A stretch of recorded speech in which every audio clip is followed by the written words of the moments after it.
deserving teams. So in that sense, I guess they got it right. So everybody else needs to stop crying. In Georgia, not only did you not even play in your conference title game, you didn't even win your own division.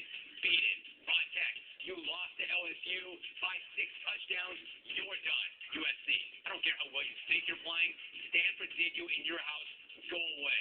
Oklahoma, your coach likes the current system and is against the playoffs. Be quiet. Hawaii, you're Hawaii. Aloha. Just don't confuse most deserving teams with best teams because the 2 best teams are probably USC and Georgia. Georgia has one of the 2 best teams and the single worst argument by a coach this year. I think everybody said, hey, Georgia's out because they didn't win the conference and didn't really give us a fair comparison. Do I think we'd have made it otherwise? I don't know, but I certainly felt like we got disqualified by a rule that didn't even exist. What? Hey, Coach, they don't make rules where common sense applies. They don't have to. You know something else? If you don't eat, you will starve. If you don't breathe, you will die. Do you need rules for those things too?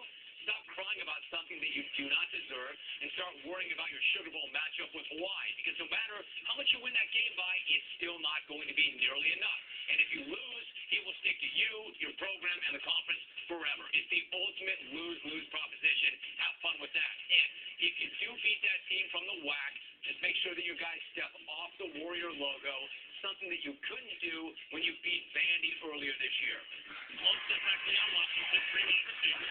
Dylan Clemens takes the snap, hand off Washington, running wide left, turns the corner at the 15, gets to the 5, and he's run out at about the 1-yard line. No, he's in. He's stuck inside the pylon for a Jet touchdown. You know he did. And finally, what an absolutely clutch performance by the Dolphins Sunday. Look, I'm not going to lie. That game against the Jets terrified me.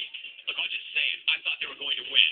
Look, you don't get to the NFL without having some pride. And there's no way that a room full of guys pulling NFL paychecks is going to want biggest losers ever as their legacy.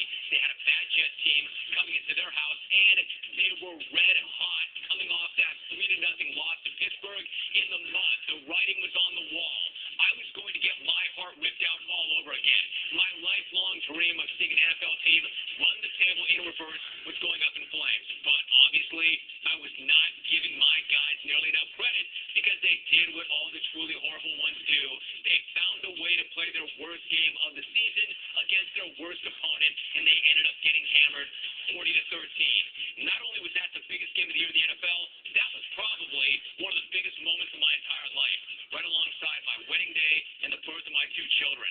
I mean, that's such a dangerous game, an imminently winnable game at home against a terrible Jets team, and then just a no-show and get jacked up like that. It was beautiful.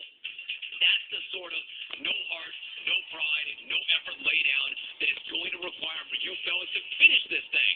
So what a great time for quarterback John Beck to remember that he's John Beck. This is when his teammates were starting to believe in him, rally around him.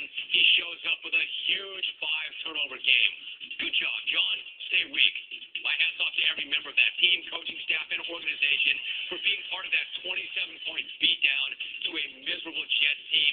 I would personally like to thank each and every one of you for mailing it in. Remember, when the going gets tough, quit. 12 down, 4 to go, fellas. Man down, you can do this thing.